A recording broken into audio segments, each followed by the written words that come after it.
Bismillahirrahmanirrahim. Assalamualaikum warahmatullahi wabarakatuh. Selamat datang di pertemuan ketiga untuk mata kuliah belajar dan pembelajaran. Jadi pada pertemuan kali ini kita memasuki materi ketiga, yaitu terkait jenis-jenis atau fase belajar menurut Robert M. Gage. Sebenarnya jenis-jenis atau fase belajar itu banyak menurut para ahli. Tapi di sini saya fokus ke teori menurut Robert M. Gage karena teorinya ini yang terus dikembangkan dan menjadi cikal bakal dari salah satu kurikulum yang dijalankan sekarang, yaitu kurikulum 2013. Dan untuk melihat apa keterkaitannya dengan kurikulum 2013, mari kita coba untuk pelajari bersama. Nah, teori belajar menurut Robert M. Gage. Jadi sebelum kita mengkaji lebih dalam, kita harus kenal terlebih dahulu bahwa siapa Robert M. Gage ini. Jadi dia adalah seorang psikolog pendidikan Amerika Serikat yang terkenal karena condition of learning-nya, yang dimana condition of learning-nya ini dia mengarah pada hubungan tujuan pembelajaran dan kesesuaian dengan desain pengajaran. Jadi di sini si Robert M. Gage dia mendesain proses pengkondisian belajar atau proses di mana fase belajar itu dapat terjadi atau dapat dilakukan secara terstruktur, mulai dari hal yang kecil sampai dengan hal yang paling besar.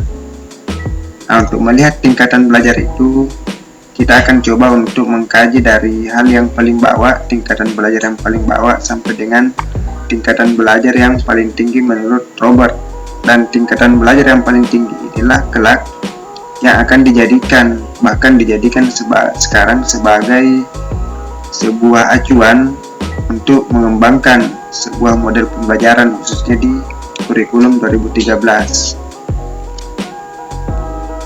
Nah, tipe-tipe belajar menurut Robert.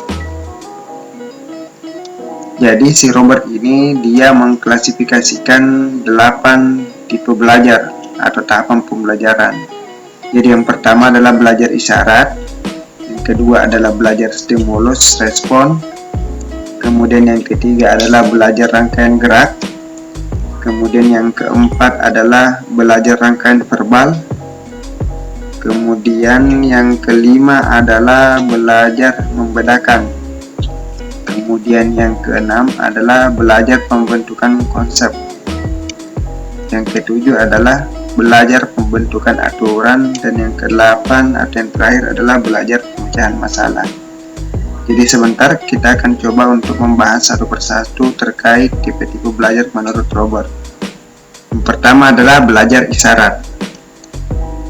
Jadi belajar isyarat itu adalah proses pembelajaran yang terjadi tanpa ada kesengajaan. Biasanya dia timbul sebagai akibat dari suatu rangsangan. Dalam hal ini adalah stimulus, sehingga menimbulkan suatu respon emosional pada individu yang bersangkutan. Sebagai contoh, sikap guru yang sangat menyenangkan siswa dan membuat siswa yang mengikuti pelajaran guru tersebut menyenangi pelajaran yang diajarkan oleh guru. Rasa senang tersebut merupakan respon emosional dari seorang siswa. Contoh lain misalnya pada suatu kelas yang dimana pada kelas tersebut diberikan mata pelajaran alat dan mesin pertanian, tetapi seorang siswa yang tak dapat mengerjakan praktek dari pelajaran tersebut diremehkan oleh guru yang bersangkutan. Karena sikap guru tersebut, anak yang bersangkutan yang tidak dapat mengerjakan praktek itu akhirnya tidak menyenangi lagi pelajaran alat dan mesin pertanian. Hal tersebut merupakan, atau rasa tidak senang tersebut merupakan respon emosional dari seorang siswa. Jadi itu adalah contoh dari belajar isyarat dari teorinya si Gage. Yang kedua adalah belajar stimulus respon. Jadi belajar stimulus respon itu adalah belajar untuk merespon suatu isyarat. Jadi berbeda pada belajar isyarat. Pada tipe belajar ini, pelajaran dilakukan diniati atau disengaja dan dilakukan secara fisik. Belajar stimulus respon itu menghendaki suatu stimulus yang datangnya dari luar, sehingga menimbulkan terangsangnya otot-otot, kemudian diiringi respon yang dikehendaki, sehingga terjadi hubungan langsung yang terpadu antara stimulus dan respon. Misalnya saja, sebagai contoh, misalnya siswa menyiram tanaman setelah ada instruksi dari guru, atau siswa yang bertanya apabila sudah diinstruksikan oleh gurunya. Jadi itu adalah contoh dari proses belajar stimulus respon. Jadi ada stimulusnya atau ada rangsangan dari guru dan ada respon atau umpan balik dari siswa dalam proses pembelajaran. Kemudian yang ketiga adalah belajar rangkaian gerak. Jadi di sini belajar rangkaian gerak itu merupakan perbuatan jasmania terurut dari dua kegiatan atau lebih stimulus respon. Jadi setiap stimulus respon dalam suatu rangkaian berhubungan erat dengan stimulus respon yang lainnya dan masih dalam rangkaian yang sama. Sebagai contoh, misalnya seorang siswa akan menanam semangka pada sebuah lahan percobaan yang ada di sekolah. Nah, untuk melakukan kegiatan tersebut, anak tadi melakukan beberapa langkah terurut yang saling berkaitan satu sama lain. Misalnya kegiatan tersebut terdiri dari rangkaian kegiatan yang dimana merupakan hasil respon dari stimulus guru atau stimulus yang diberikan oleh guru. Dan adapun langkah-langkah yang diberikan atau yang dilakukan oleh si siswa ini terdiri dari yang pertama, misal siswa pertama kali membajak sawah terlebih dahulu dengan cara mencangkur. Setelah itu, siswa membuat bedengan dengan panjang, lebar, dan tinggi yang sudah ditentukan oleh si guru.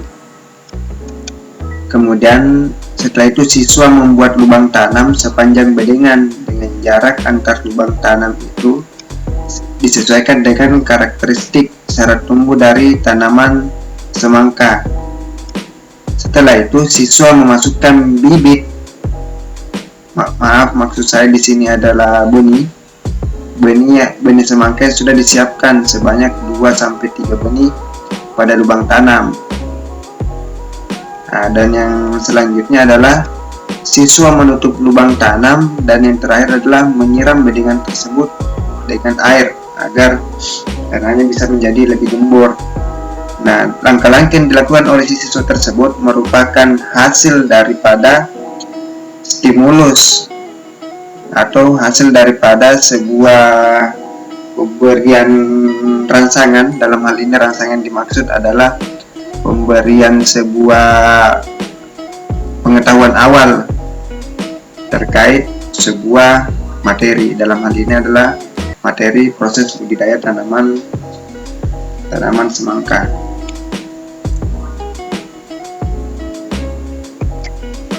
Selanjutnya adalah belajar rangkaian verbal. Jadi kalau tadi pada belajar rangkaian gerak merupakan perbuatan jasmania, maka pada belajar rangkaian verbal merupakan perbuatan lisan. Jadi belajar rangkaian verbal itu adalah perbuatan lisan terurut dari dua kegiatan atau lebih stimulus respon. Setiap stimulus respon dalam satu rangkaian berkaitan dengan stimulus respon lainnya yang masih dalam rangkaian yang sama.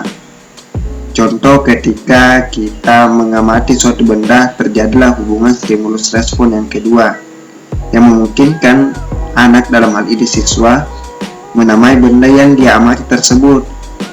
Misal, contoh dalam matematika, seorang siswa yang mengamati sebuah segi empat, anggaplah segi empat tegak yang keempat sisinya sama panjang, maka otomatis nama segi tersebut adalah persegi. Nah, jadi cara tersebut merupakan cara yang digunakan oleh siswa untuk mengenal bentuk. Begitupun juga misalnya ketika dalam proses pengamatan ada sebuah persegian di mana Dia terdiri dari 4 sisi, dengan masing-masing sisi memiliki 2 pasang ukuran yang sama. Satu pasang sisi itu ukurannya lebih panjang, dan satu sisinya itu ukurannya lebih kecil. Berdasarkan pengamatan itu, otomatis sudah bisa dipastikan bentuk itu adalah sebuah persegi panjang. Jadi itu adalah sebuah stigma yang terbentuk di pikiran seorang siswa ketika mengetahui atau mendapatkan atau dapat melihat secara langsung ciri atau karakteristik dari sebuah bentuk yang diamati atau sebuah objek yang diamati. Selanjutnya adalah belajar membedakan atau diskriminasi. Jadi belajar membedakan itu adalah belajar membedakan hubungan stimulus respon sehingga bisa memahami bermacam-macam objek fisik dan konsep. Dalam merespon lingkungannya, siswa itu membutuhkan keterampilan sederhana sehingga dia dapat membedakan suatu objek dengan objek yang lainnya dan dapat membedakan misalnya satu simbol dengan simbol yang lainnya. Sebenarnya dalam konsep belajar membedakan ini dia terdiri dari 2 macam. Ada yang dikatakan dengan membedakan tunggal dan ada yang dikatakan dengan membedakan jamak. Contoh membedakan tunggal, misalnya saja misal siswa dapat menyebutkan segitiga sebagai contoh sederhana bangun ruang yang terbentuk dari gabungan 3 buah ruas garis. Itu adalah contoh untuk membedakan tunggal. Jadi dia bisa mengklasifikasikan bahwa yang namanya segitiga itu terdiri dari gabungan 3 buah ruas garis. Sedangkan contoh dari membedakan jamak adalah siswa ini dapat menyebutkan perbedaan dari 2 jenis segitiga berdasarkan besar sudut dan sisi-sisinya. Misalnya berdasarkan besar sudut, yang paling besar adalah sudut siku-siku dan sisi terpanjang adalah sisi miringnya. Sementara pada segitiga sama sisi, besar sudut-sudutnya itu atau besar sudut-sudutnya sama, begitu pula dengan besar sisi-sisinya. Nah, seperti itu untuk belajar membedakan atau diskriminasi. Selanjutnya adalah belajar pembentukan konsep. Belajar pembentukan konsep itu adalah belajar mengenal sifat bersama dari benda-benda konkret atau peristiwa untuk mengelompokkannya menjadi satu bagian. Misalnya, untuk memahami konsep persegi panjang, anak mengamati daun pintu rumah yang bentuknya menyerupai persegi panjang. Atau juga bisa mengamati misal papan tulis atau bingkai foto yang dimana bentuk dasarnya itu adalah persegi panjang. Nah, untuk hal-hal tertentu, belajar pembentukan konsep merupakan lawan dari belajar membedakan. Jadi belajar membedakan ini menginginkan anak itu dapat membedakan objek-objek berdasarkan karakteristiknya yang berlainan atau ciri-ciri yang tidak sama. Sedangkan belajar pembentukan konsep, dia menginginkan agar si anak ini dapat mengklasifikasikan objek-objek ke dalam kelompok yang memiliki karakteristik yang sama. Sama halnya dengan contoh yang tadi, untuk mengetahui atau mempelajari bentuk persegi panjang atau mengetahui karakteristik persegi panjang, dia membuat atau mendeskripsikannya itu sama dengan whiteboard misalnya atau pintu rumah, di mana dia memiliki ukuran yang sama ketika dia mau belajar tentang bangun ruang persegi panjang. Kemampuan membentuk konsep ini terjadi jika orang dapat melakukan diskriminasi atau dia dapat melakukan pembedaan. Misalnya siswa mampu, contohnya lagi ya, misal siswa mampu melakukan penggolongan binatang bertulang belakang menurut ciri-ciri khusus atau kelasnya, karena kita tahu hewan bertulang belakang itu ada banyak. Jadi misalnya si siswa ini harus dapat atau mampu untuk membedakan, misalnya Kalau hewan ini dia masuk di kelas mamalia. Kalau hewan B dia hewan bertulang belakang, dia masuk di kelas reptilia. Dia masuk di amfibia misalnya. Dia masuk di kelas burung atau ikan. Nah, jadi itu adalah konsep dari belajar pembentukan konsep. Selanjutnya adalah belajar pembentukan aturan. Jadi di sini aturan kita harus tahu bahwa dia terbentuk berdasarkan konsep-konsep yang sudah dipelajari. Jadi aturan merupakan pernyataan verbal yang pasti berdasarkan analisis konsep yang sudah dilakukan. Misalnya saja, besi itu akan memuai bila dipanaskan. Atau misal, air itu akan membeku pada suhu 0 derajat Celcius.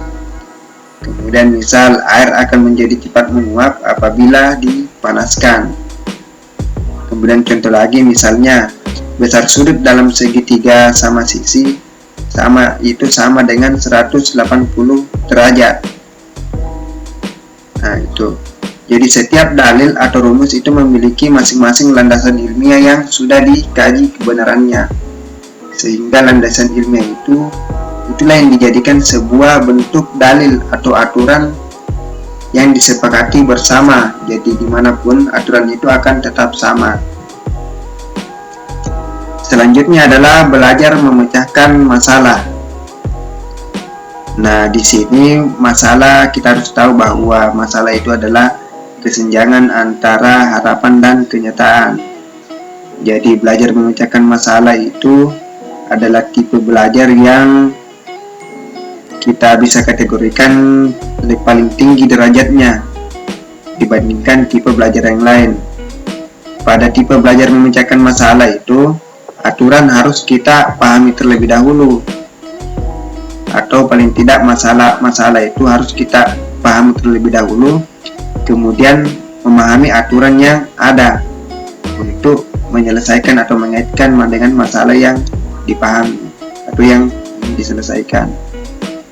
Upaya pemecahan masalah itu dilakukan dengan menghubungkan berbagai macam urusan yang relevan dengan masalah yang ingin kita selesaikan. Jadi dalam pemecahan masalah itu biasanya membutuhkan waktu. Ada kalanya dia cepat, ada kalanya dia lambat untuk kita selesaikan.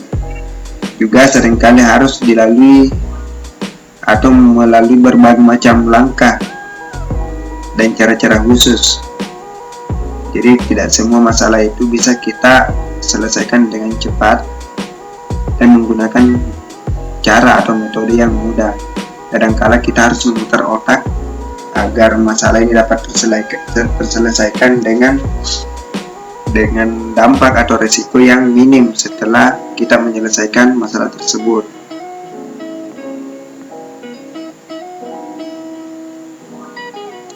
Contoh misalnya untuk pemecahan masalah itu, misal apabila siswa itu mendapatkan masalah teknis di lapangan ketika mengolah tanah menggunakan sebuah traktor.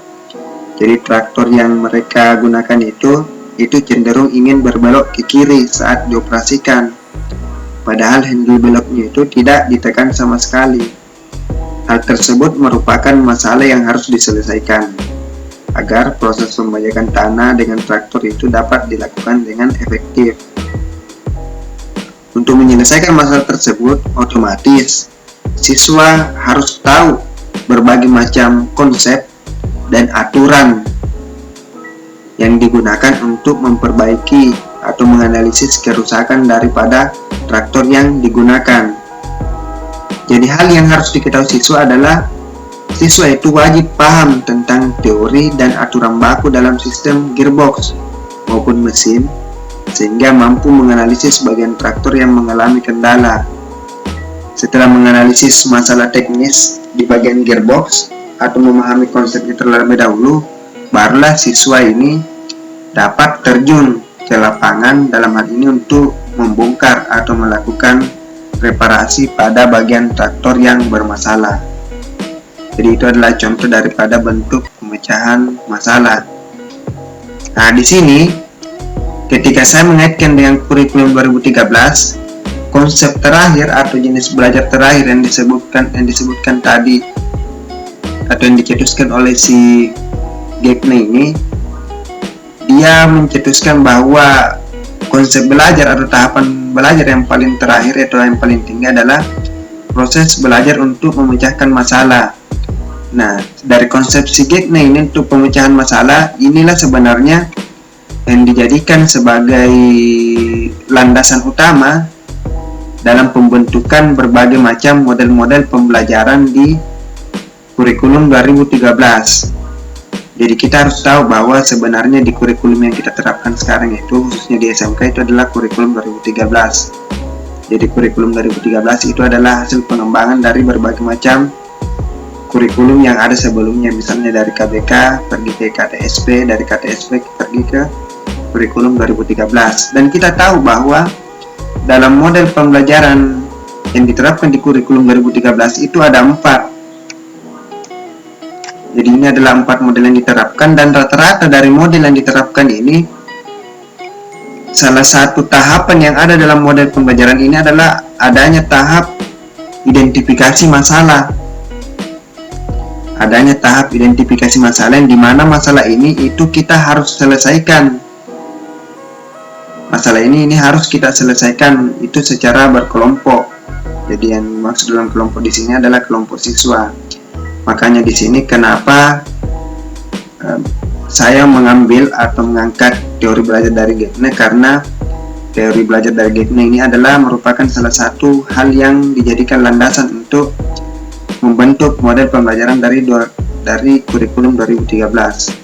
Jadi baik daripada discovery learning, inquiry learning, problem based learning, dan project based learning itu basis utamanya adalah masalah yang harus kita selesaikan sehingga tujuan pembelajaran itu dapat tercapai. Jadi dari masalah itu siswa belajar, dari masalah itu siswa itu belajar bagaimana belajar untuk berkelompok, belajar bekerja sama, belajar untuk menganalisis masalah, belajar untuk mengeluarkan gagasan ataupun ide untuk menyelesaikan masalah, belajar untuk menerima pendapat, dan berbagai macam pelajaran yang mereka dapat terima melalui penyelesaian sebuah masalah. Nah itu, tapi di sini di mata kuliah atau di materi ini kita belum mengkaji bagaimana sebenarnya itu discovery learning, inquiry learning, problem, dan project based learning. Jadi untuk materi ini itu akan ada sesi di pertemuan yang lain. Jadi di sini saya hanya mengaitkan konsep belajar si Gagne dengan kurikulum 2013 yang diterapkan saat ini di sekolah menengah kejuruan. Jadi konsep utamanya adalah masalah yang dijadikan sebagai rujukan untuk mengembangkan model sehingga si siswa ini atau peserta didik itu dapat belajar secara berkelompok, dapat belajar secara mandiri, dan dapat belajar secara kreatif dan bebas untuk menyelesaikan atau mengembangkan teori yang mereka ingin kembangkan dalam menyelesaikan sebuah masalah. Nah, jadi itulah tadi terkait masalah teori belajar menurut Ronald.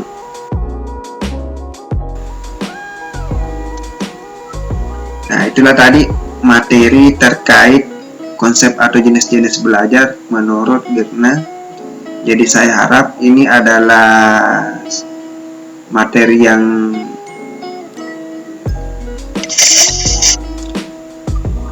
baik. Jadi itulah tadi materi dari teori-teori belajar menurut Ronald dan Gagne. Jadi saya harap bahwa materi ini bisa dipahami dengan baik, karena sebenarnya kalau kita berbicara teori belajar itu pencetusnya ada banyak.